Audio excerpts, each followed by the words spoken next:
नमस्कार दोस्तों, कहिए कैसे हैं आप सब। उम्मीद करते हैं आप सब बहुत बहुत ही अच्छे होंगे।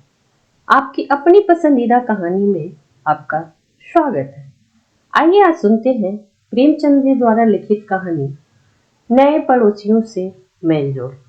आवाज सरोज शर्मा।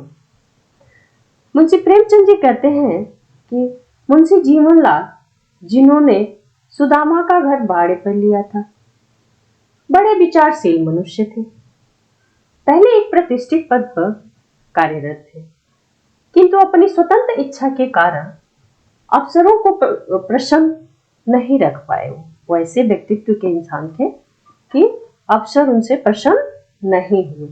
यहाँ तक कि उनकी रुष्टता के से विवश होकर उन्होंने इस्तीफा भी अपना दे दिया।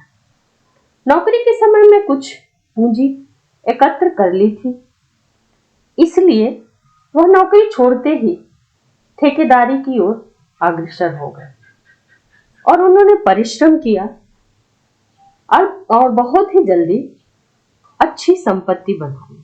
काफी मेहनत की और जल्दी से संपन्न व्यक्ति बन गए।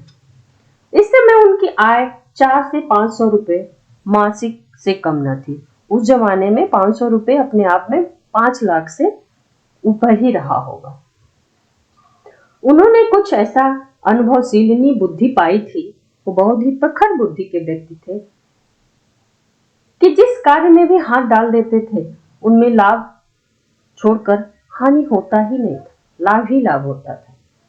मुंशी संजीवन लाल का कुटुंब बहुत बड़ा नहीं था।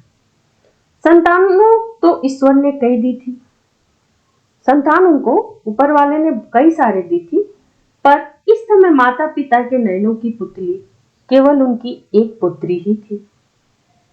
उसका नाम ब्रिजरानी उन्होंने रखा था। वही दंपति का जीवन का आश्रय थी। प्रतापचंद और ब्रिजरानी में पहले ही दिन से मैत्री आरंभ हो गई थी। बाप बेटी में बहुत ही अच्छा बनता था। आधे घंटे में दोनों चिड़ियों की भांति चहकने लगे। बिरजन ने अपनी गुड़िया, खिलौने और बाजे दिखाए। प्रतापचंद ने अपनी किताबें खेली, लेखनी और चित्र दिखाए। बिरजन की माता सुशीला ने प्रतापचंद को गोद में ले लिया था और बहुत ही प्यार किया।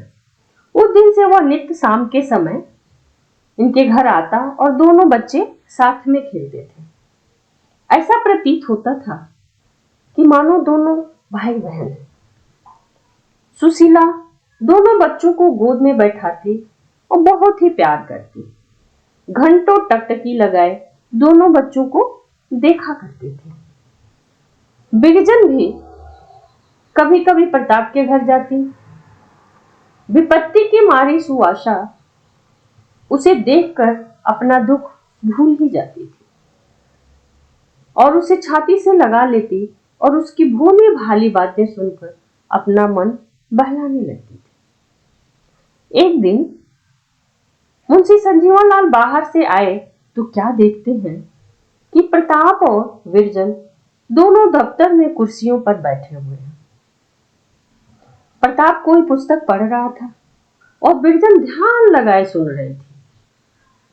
दोनों बच्चों ने जैसे ही मुंशी जी को देखा, उठकर तुरंत खड़े हो गए।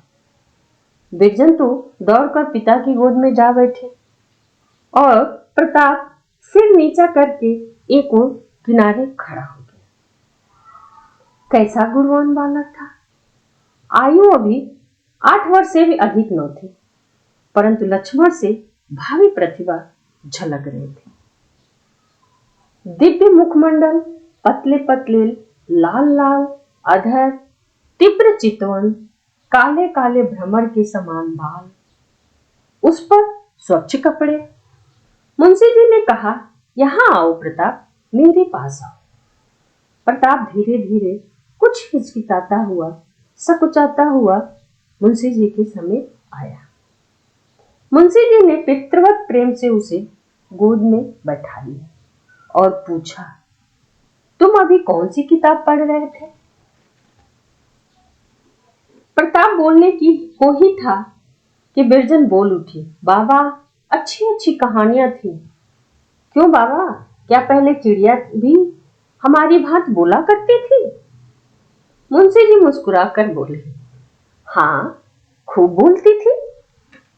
अभी उनके मुंह से पूरी बात भी ना निकल पाई थी कि प्रताप, जिसका संकोच गायब हो गया था, बोला, नहीं बिरजन, तुम्हें भुलाते हैं, ये कहानियां बनाई हुई हैं, सच्ची नहीं है। मुंशी जी इस निर्भीकता पूर्वक खंडन पर खूब हंसे। अब तो प्रताप तोते की भांति झांकने लगा।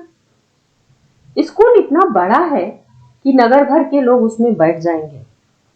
दीवारें इतनी ऊंची हैं जैसे ताड़ का पेड़। बलदेव प्रसाद ने तो गेंद में हिट लगाई तो वह आकाश में उछल गया। बड़े मास्टर साहब की मेज पर हरी हरी बनात बिछी हुई है, उस पर फूलों से भरे गिलास रखे हैं। गंगा जी का पानी नीला है, ऐसे जोर से बहता है कि बीच में पहाड़ भी हो तो वह बह जाए।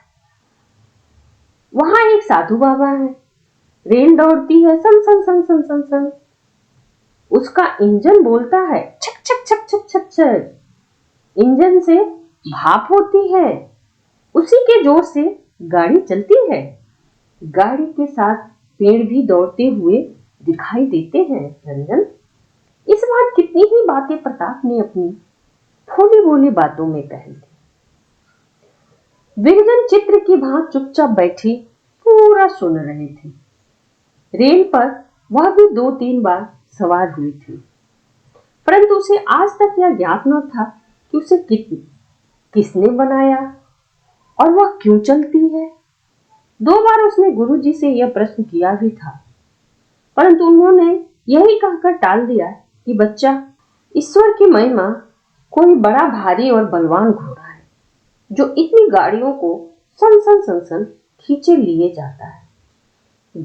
जब प्रताप चुप हुआ तो विरंजन ने पिता के गले में हाथ डालकर कहा, बाबा, हम भी प्रताप की किताबें पढ़ेंगे। मुंशी जी बोले, बेटी, तुम तो संस्कृत पढ़ती हो, यह तो भाषा है। विरंजन, तो मैं भी भाषा में पढ़ूंगी, इसमें कैसी अच्छी अच्छी कहानियां हैं। मेरी किताब में तो एक भी कहानी नहीं है बाबा। क्यों बाबा, पढ़ना किसे कहते हैं? मुंशी जी बगले झांकने लगे इधर से उधर। उन्होंने आज तक आप ही कभी ध्यान नहीं दिया था कि पढ़ना क्या वस्तु है, तो बच्चे को क्या बताएंगे कि पढ़ना क्या है। अभी वे माथा ही खुजला ही रहे थे कि प्रताप बोल उठा, मुझे पढ़ते देखा, उसी को पढ़ना कहते हैं। विरजन, विरजन, क्या मैं नहीं पढ़ती? मेरे पढ़ने को पढ़ना नहीं कहते हैं। विरजन, सिद्धांत कौमुदी पढ़ रही थी। प्रताप ने कहा, तुम तोते की भांति रटती हो बेटी, पढ़ती कहाँ हो। धन्यवाद दोस्तों।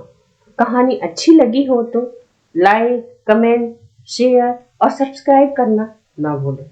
मिलते हैं कहानी के एक और नए अध्याय में। तब तक के लिए खुश रहें, मस्त रहें, व्यस्त रहें।